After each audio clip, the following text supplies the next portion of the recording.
মানির রাহিম, আসসালামু আলাইকুম। সবাই কেমন আছেন?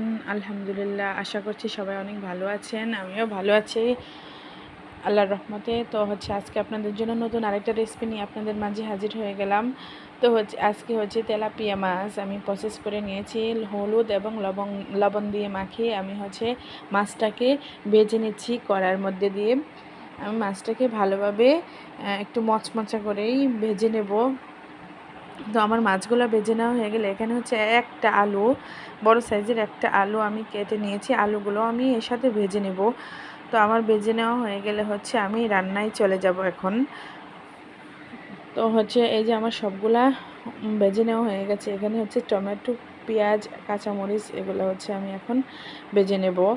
আর একটু ঝুল বা ভুনার ক্ষেত্রে পেঁয়াজটা একটু বেশি দিতে হয়। এখানে আদা রসুন বাটা আমি অ্যাড করে নিয়েছি। তারপরে আমি জিরে বাটা অ্যাড করে নিয়েছি এখানে। তো আমি এগুলাকে ভালোভাবে একটু কষিয়ে নেব। আমি ইতিমধ্যে পেঁয়াজটা ব্রাউন কালার করে নিই, বিকজ সব খাবারের মধ্যে পেঁয়াজ ব্রাউন কালার করলে জানি কেমন লাগে, ভালো লাগে না। তো আমি এটার মধ্যে পরিমাণ মতো পানি অ্যাড করে নিচ্ছি। মরিচের গুঁড়ো, হলুদের গুঁড়ো, ধনিয়া গুঁড়ো, পরিমাণ মতো লবণ অ্যাড করে আমি মশলাটাকে ভালোভাবে কষিয়ে নিচ্ছি। তো অবশ্যই আপনারা ভালোভাবে মশলাটা কষিয়ে নেবেন।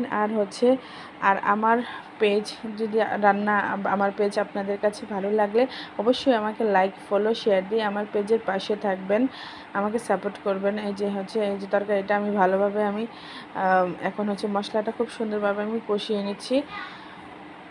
আর মূলত অবশ্যই আপনারা কষিয়ে নেবেন, কষিয়ে নেওয়ার মধ্যেই রান্না। তো এই যে দেখেন আমি ভালোভাবে মশলাটা কষিয়ে নিচ্ছি। তো আমার কষিয়ে নেওয়া হয়ে গেলে অবশ্যই আপনারা যারা নতুন রাঁধুনি আছেন, নাকের মাঝে নিয়ে দেখবেন তরকারির মধ্যে কি মশলা কি কাঁচা গ্রান নাকি মশলাটা হয়ে গেছে। তাহলে আপনারা বুঝতে পারবেন যে মশলাটা, দেখেন আমি কত সুন্দরভাবে কষাচ্ছি। দেখেন আমার মশলাটা নিচে নেমে গেছে এবং তেলটা উপরে বেশি উঠেছে। আর তেল এখন আমি ভেজে রাখা মাছ আর আলুটা এখানে অ্যাড করে আমি একটু কষিয়ে নিয়েছি। তারপর আমি পরিমাণ মতো ঝোলের জন্য আমি এখানে পানি অ্যাড করে নিয়েছি। আমার তরকারিটা যে রান্না করা হয়ে যাচ্ছে এখন। তো আস্তে আস্তে আমি ঝাল করে নিচ্ছি। এখন টমেটোগুলো আমি অ্যাড করে নিচ্ছি। এখানে আমি টমেটো অ্যাড করে নিয়েছি। তো আমি রান্নাটা করে নিচ্ছি আস্তে আস্তে। তো এভাবে আপনারা রান্না করে খেতে পারেন।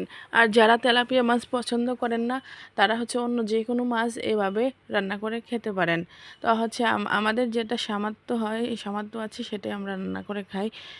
যেভাবে রাখে মালিক সেভাবে আলহামদুলিল্লাহ। যে দেখেন আমার কত সুন্দর তরকারি রান্নাটা হয়ে গেছে। আজকের মতো এখানে, আল্লাহ হাফেজ।